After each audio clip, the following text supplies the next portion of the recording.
போன பதிவில் வந்து மகாபெரிவா வந்து என்ன பண்ணுறா, அந்த அத்வைத்த சித்தாந்தத்தையும் சனாதன தர்மத்தையும் பரப்புறதுக்காக 4 திசைகளில் 4 மடங்கள் நிறுவறதுக்கு நடைப்பயணம் போனாருன்னு பார்த்தோம்.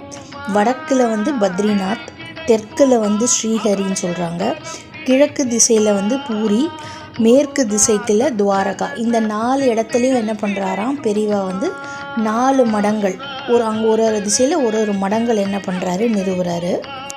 ஆதிசங்கரர் வந்து காஞ்சிபுரத்தில் ஸ்ரீசக்கரத்தை பிரதிஷ்டை பண்ணுறாரு. அதே மாதிரி காஞ்சிபுரத்தில் என்ன பண்ணுறாராம், காமாட்சி அம்மனையும் என்ன பண்ணுறாராம் அவர் பிரதிஷ்டை பண்ணி தன்னுடைய தவ வலிமையை அங்கே அவர் வந்து அந்த பிரதிஷ்டை பண்ண இடத்துல நிர்வாகம் பண்ணுறாரு. அங்கேருந்து தான் அவர் என்ன பண்ணுறாராம், அவரோட குரு பரம்பரைனா என்ன, அப்பாவுக்கு பையன் பரம்பரை. குரு பரம்பரைனா என்ன, ஆதிசங்கரர் ஃபஸ்ட்டு குரு, அவருக்கு அடுத்தது, அப்புறம் அடுத்தது ஜெயேந்திரர்.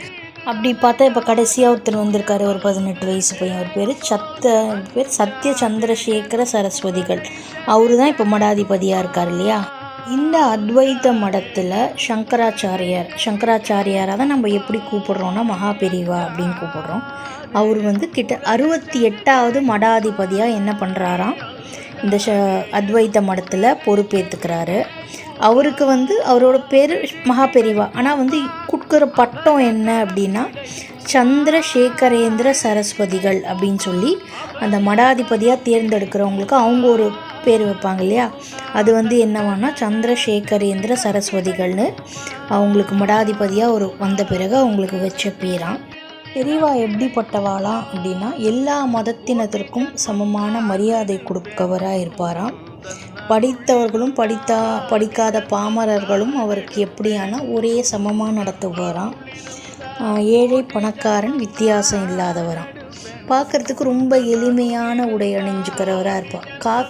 காவி ட்ரெஸ்ஸு போட்டுண்டா கூட, பட் ஆனால் அந்த கிரேஸ்ஃபுல் லுக்கு அப்படிங்கிறது வந்து எல்லாருக்குமே வந்துடாது.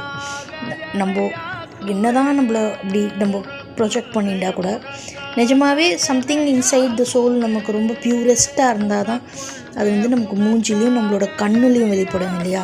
ஸோ ஒரு மகாபெரிவாவை பார்த்தாலும் சரி, அவரோட ஒரு ஃபோட்டோவில் அவரோட ஒரு கண்ணை பார்த்தா கூட நமக்கு எப்படி இருக்கும், அது ரொம்ப ப்ளீஸிங்காக கிரேஸ்ஃபுல்லாக இருக்கும். அப்படிப்பட்டவராம் மகாபெரிவா. அவரோட பக்தர்கள், அதாவது மகாபெரிவாளை சேவிக்கிறவங்க எல்லாருமே வந்து மகாபெரிவாளை எப்படி கூப்பிடுவாங்களாம் அன்பான்னா ஜகத்குரு அப்படின்னு சொல்லி அன்பா மகாபெரிவாளை அவங்க கூப்பிடுவாங்களாம்.